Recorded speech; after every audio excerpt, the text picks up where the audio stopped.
soal Jakarta nih, Bang Hensat sendiri melihat bagaimana sih perjalanan sosok seorang Anies Baswedan dari Gubernur DKI Jakarta, akhirnya lengser dengan terhormat ya, kemudian juga diusung menjadi calon presiden di tahun 2024. Bagaimana nih melihat gerak-geriknya?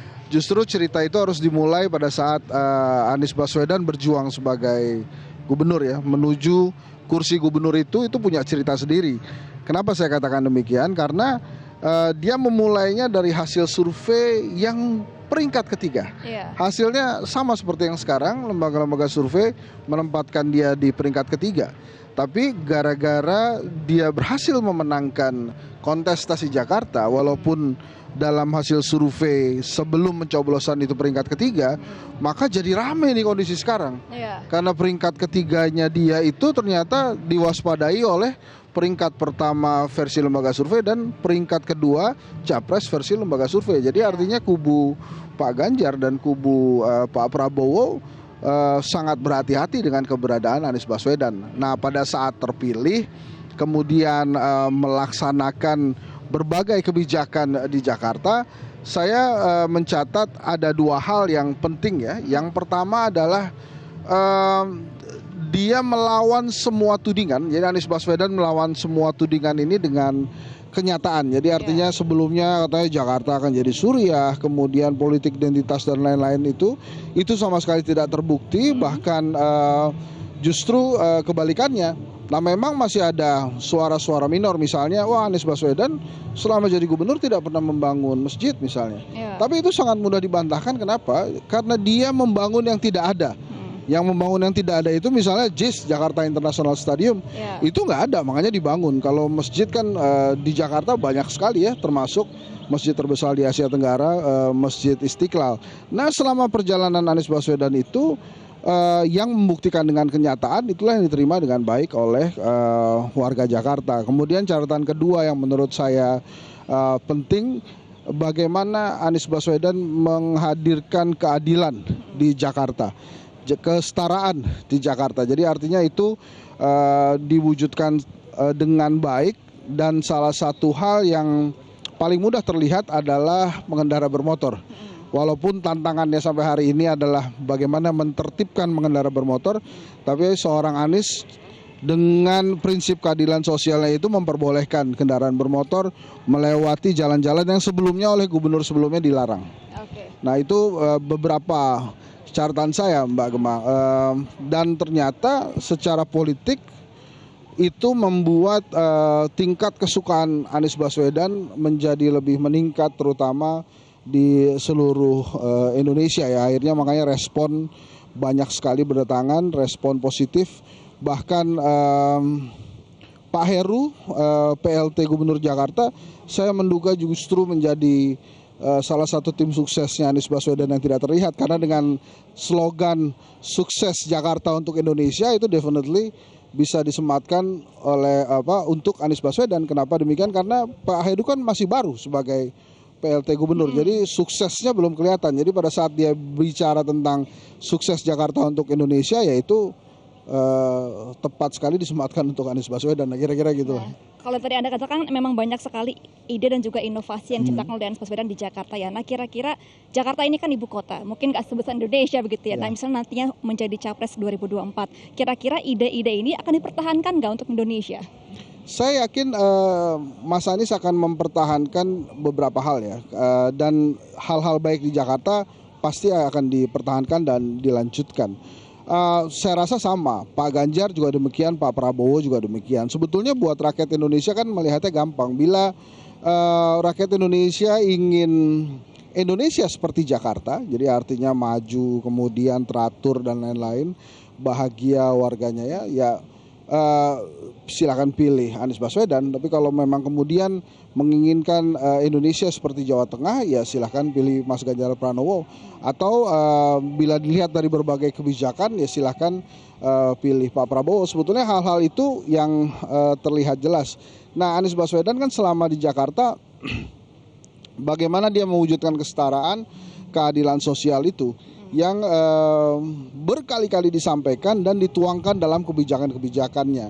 Nah, makanya menurut saya nanti pada saat memimpin Indonesia sangat mungkin dia juga akan menghadirkan keadilan sosial, terutama memperkecil ketimpangan ekonomi dan membuat Indonesia akan lebih baik. Karena memang gini Gemma, dalam komunikasi politik ya, itu kalau presiden sudah 2 periode, maka presiden yang baru nantinya yang ditunggu oleh masyarakat itu adalah presiden yang membawa gerakan perubahan. Nggak hanya di Indonesia, di Amerika Serikat, di negara-negara lain pun begitu. Bahkan Pak Jokowi pada saat berkampanye tahun 2014 lalu pun itu membawa slogan perubahan. Jadi artinya dia membedakan dirinya dengan Susilo Bambang Yudhoyono, dan sangat wajar kalau kemudian Anies Baswedan juga membawa slogan perubahan itu. Waktu Obama melawan George Bush Junior, kalau saya tidak salah di Amerika, dia juga membawa slogan perubahan, change, yes we can, gitu ya.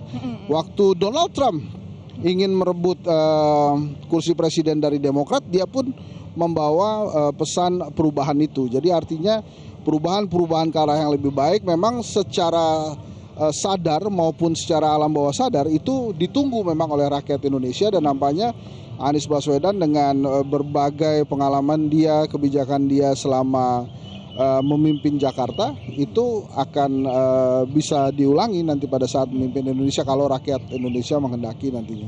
Nah, kira-kira perubahan besar yang akan dibawa oleh Anies Baswedan nih apa Bang Hensat? Karena kan kalau sebelumnya Pak Jokowi ini dikenal sebagai bapak infrastruktur nih. Ya. Nah, kalau Anies kira-kira akan membawa apa nih perubahannya? Kalau menurut saya banyak hal yang bisa diperbaiki ya. Kalau dari sisi infrastruktur Pak Jokowi banyak membangun gitu ya, walaupun juga banyak juga yang perlu kita evaluasi. Kereta cepat Jakarta-Bandung misalnya yang kemudian membengkak biayanya, bahkan saya dengar meminta jaminan APBN gitu ya. Belum lagi pembangunan IKN yang memang cukup tersendat karena investornya belum ada.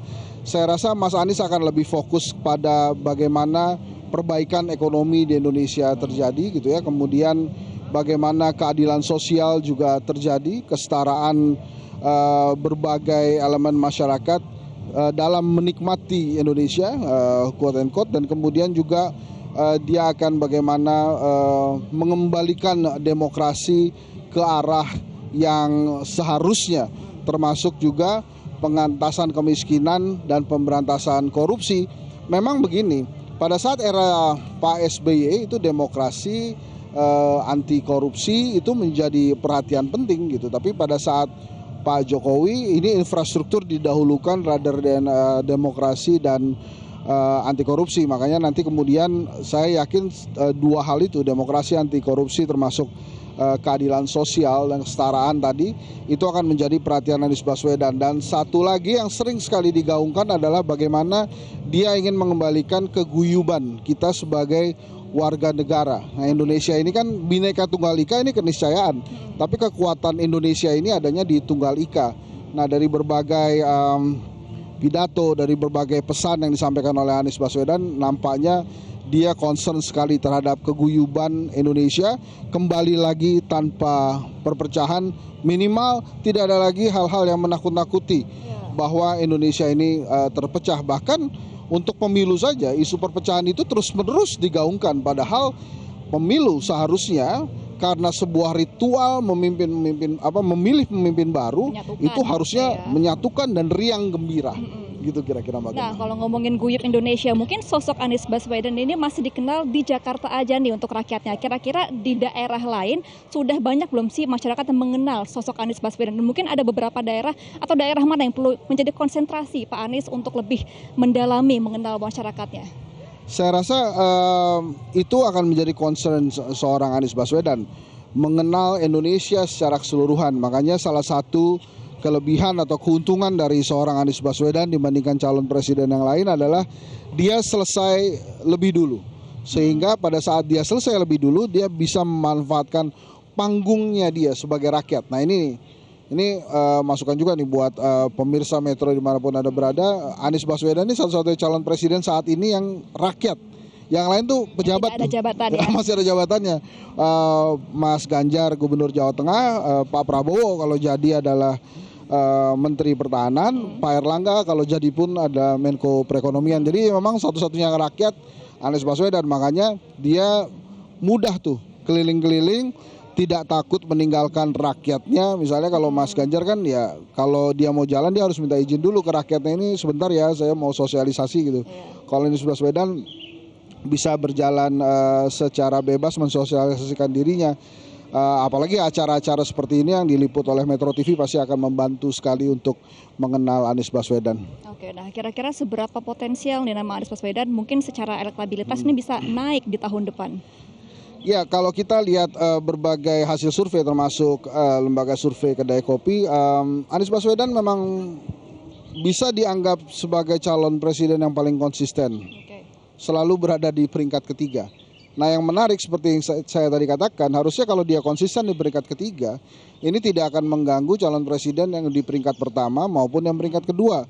Dan juga tidak mengganggu penguasa. Tapi karena Anies Baswedan ini pernah didukung oleh suara rakyat Jakarta yang tidak terdeteksi atau silence majority dan kemudian dia memenangkan kontestasi Pilkada Jakarta dari peringkat ketiga menjadi peringkat pertama, makanya sangat berhati-hati nih baik itu penguasa peringkat 1 dan peringkat 2 gitu. Makanya kalau tadi pertanyaannya adalah seberapa besar kemenangan Anies Baswedan, kalau kemudian kita bicara Jakarta yang menang 57%, so artinya kalau Jakarta adalah miniatur dari Indonesia, harusnya Anies Baswedan juga bisa memenangkan itu dengan angka 57%. Nah, bagaimana dengan angka yang sekarang?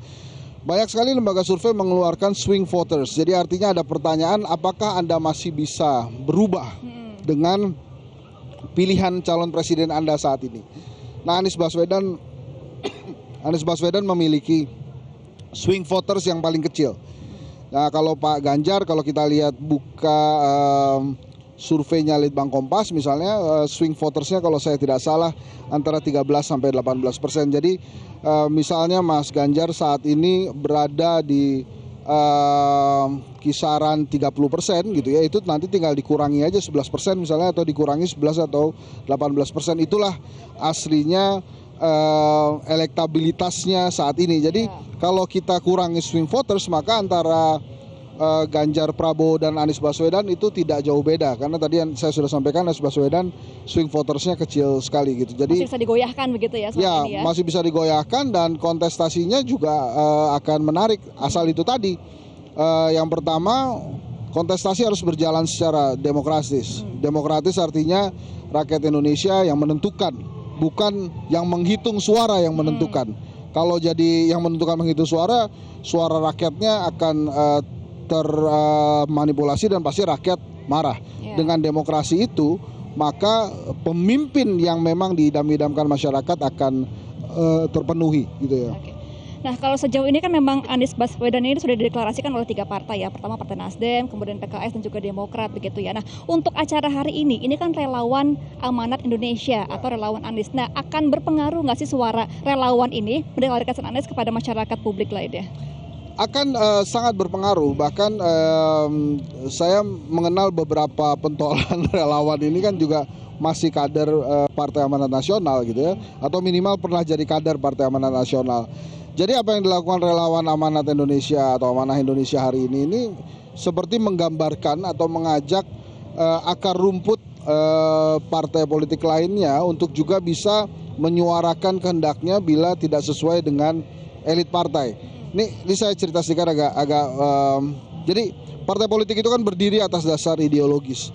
Karena atas dasar ideologi itu, makanya tawaran-tawaran tentang kesejahteraan buat masyarakat itu akhirnya diambil atau dipilih oleh rakyat sebagai kadernya atau simpatisannya.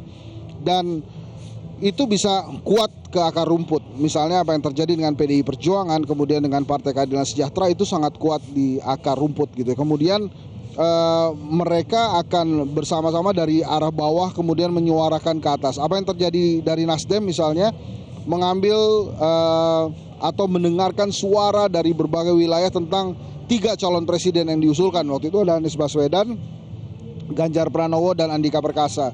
Di ujung akhirnya arus bawah Nasdem itu menginginkan Anies Baswedan, sehingga Anies Baswedan lah yang dideklarasikan sebagai calon presiden. Demikian pula dengan Demokrat dan PKS.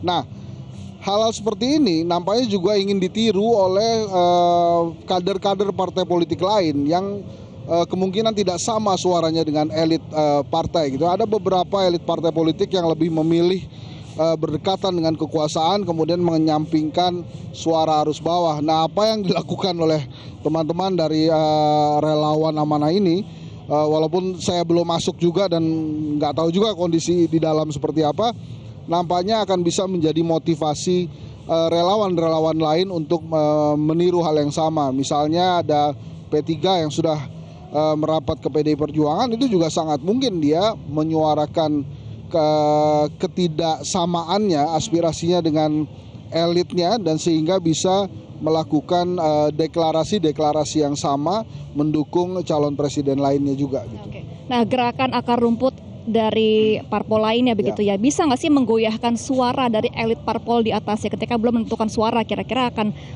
mendukung siapa ya untuk capres nantinya begitu? Ya itu sangat bisa, karena kan pendaftaran itu akan dimulai 19 Oktober, kalau nggak salah ditutupnya 25 November. Jadi within that range, bahkan per hari ini pun bisa berubah-berubah itu pilihan dari partai politik sampai kemudian atas pendaftaran KPU gitu ya.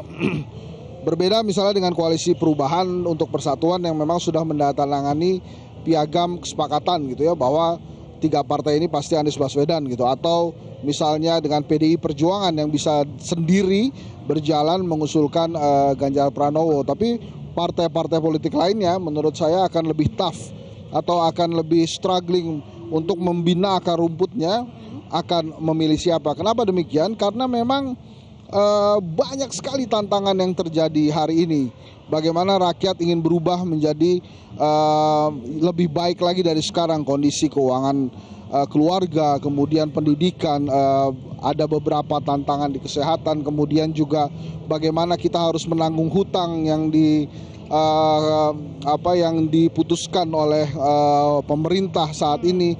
Nah, berbagai hal itu pasti ditunggu oleh rakyat, bagaimana kita atau para calon presiden ini banyak harus bisa mengubah bagaimana mereka bisa hidup menjadi yang lebih baik. Menurut hasil survei Lembaga Survei Kedai Kopi, Kelompok Diskusi dan Kajian Opini Publik Indonesia, itu ada 63% rakyat yang saat ini menginginkan perubahan.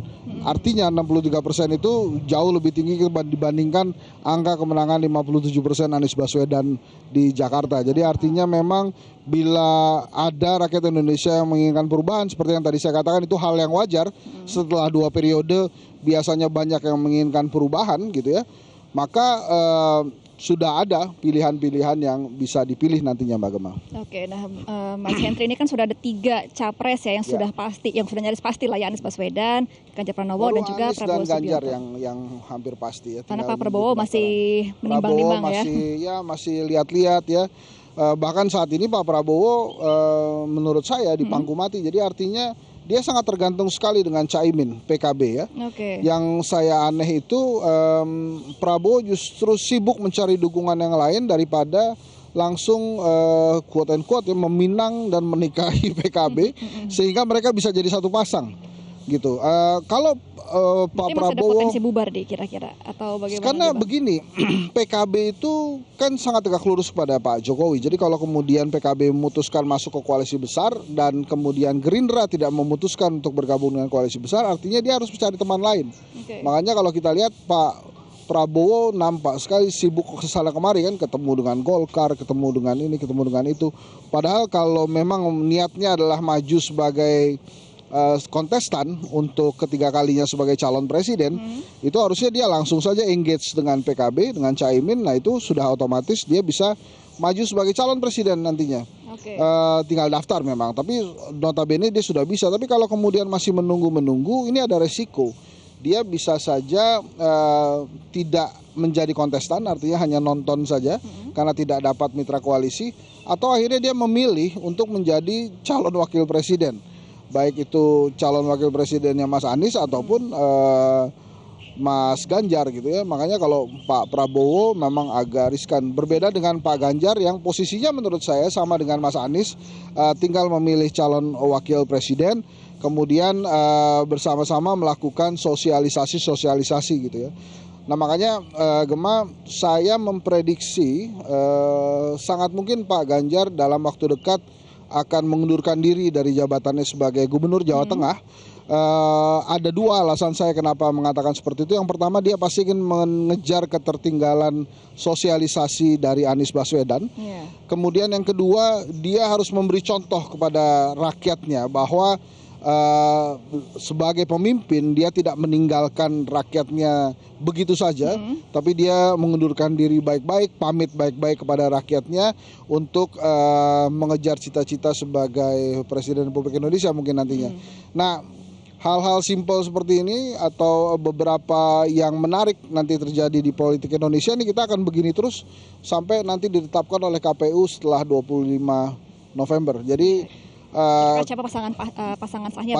Pasangannya. Nah, nanti kita lihat apakah 2, 3 atau 4. Per hari ini masih bisa 4.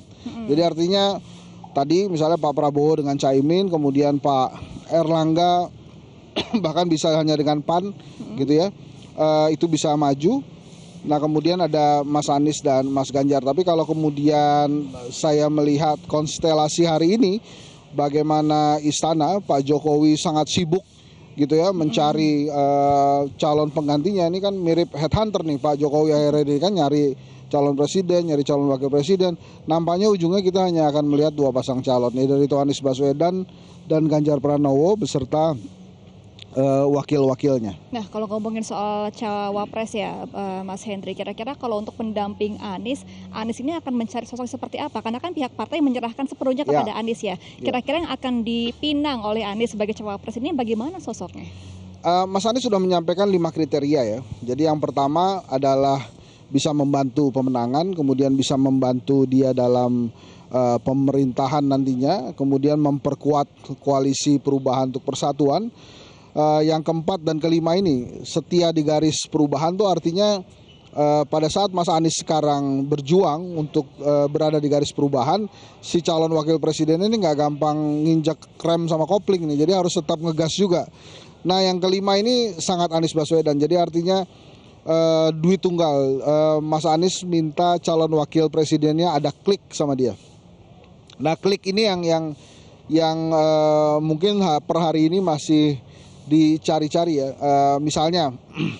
Tapi ada nggak yang mendekati sosok ya dari kelima kriteria itu? Nah, kalau itu biar partai politik yang jawab. Jangan, saya sebagai pengamat melihatnya ada beberapa yang dekat. Dari dalam partai politik sendiri atau di dalam koalisi kan ada Mas AHY. Kemudian PKS menyodorkan Aher. Bahkan Sandi Uno pun katanya mulai mendekati PKS untuk berusaha mendapatkan suaranya dari PKS gitu ya. Nah, itu ada beberapa, tapi ada beberapa juga dari luar koalisi, dari kepala daerah, misalnya ada sosok Ridwan Kamil dan Khofifah Indar Parawangsa. Khofifah ini menarik, jadi pada saat namanya dia dicalonkan sebagai wakil Anies dan makin besar, justru dia nginjek rem dan kopling tuh. Setelah mendapat gangguan, bukan mendapat gangguan sedikit ya, ada cubitan hukum lah yang melanda anak buahnya.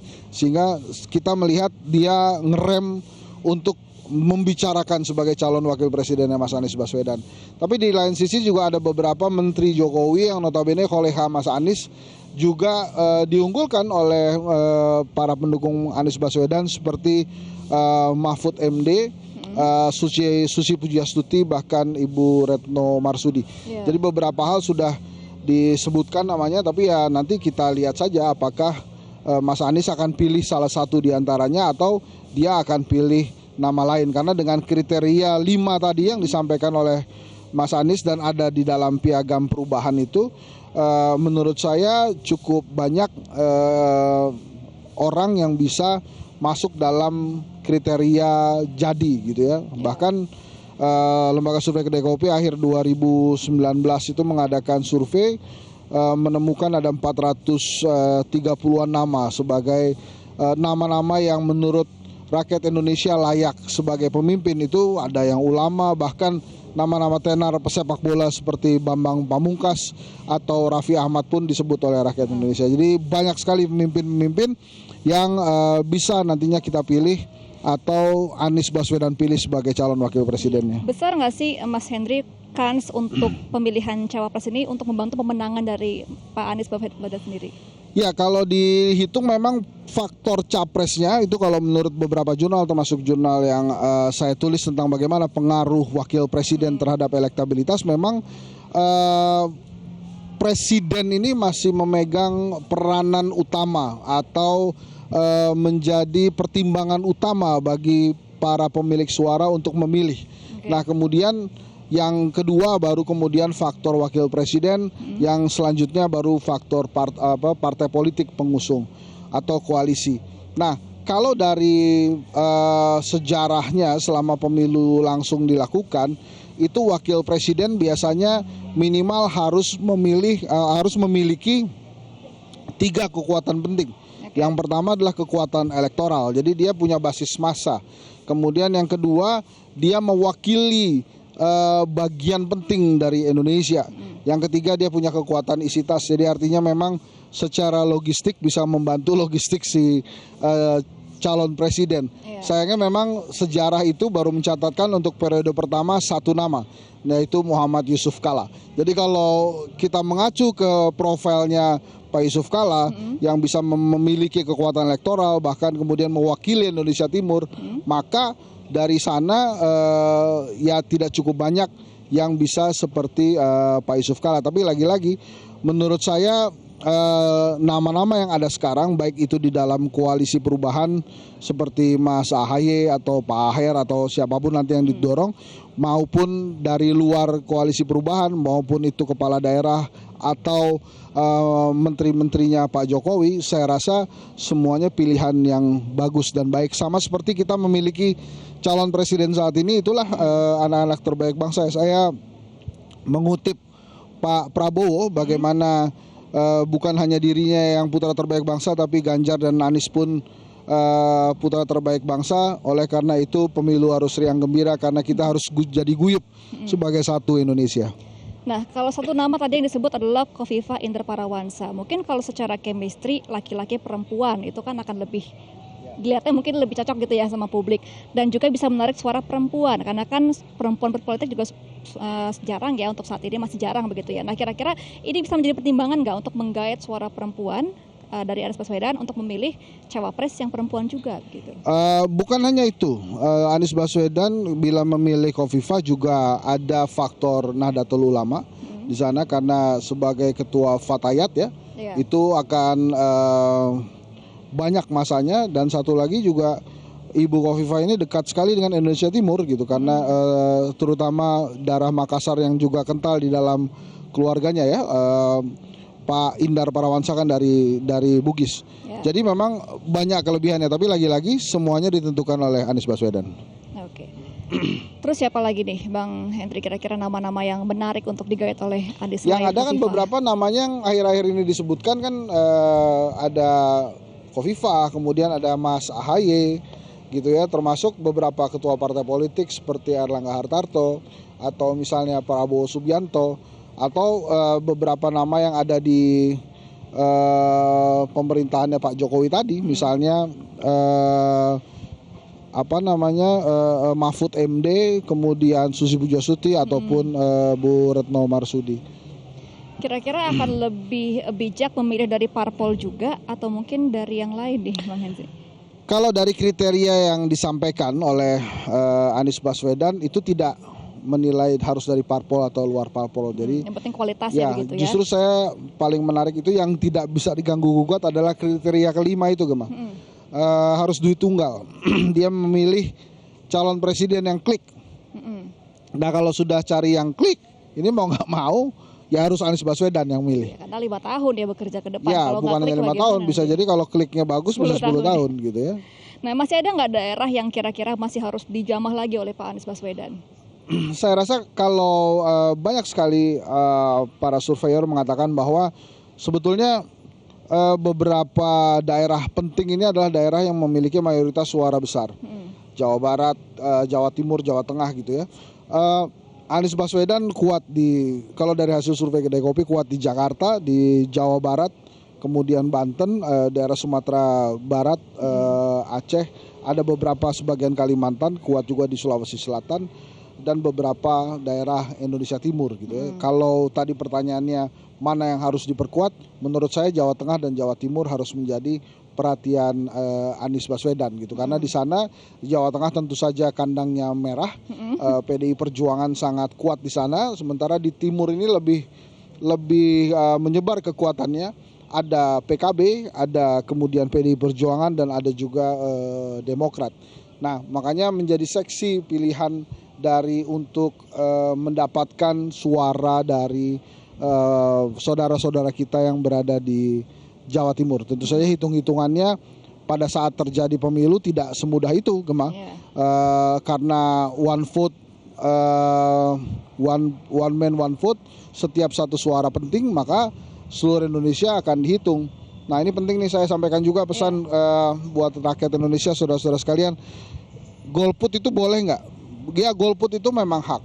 Tapi saran saya, walaupun Anda menginginkan untuk tidak memilih, tetap datang ke TPS, kertas suaranya itu digunakan. Jangan dikosongkan begitu. Jangan dikosongkan, karena kalau tidak digunakan itu bisa memicu kecurangan. Maka harus digunakan, dimanfaatkan. Mau dicoblos semua juga nggak apa-apa, tapi dipakai kertas suaranya.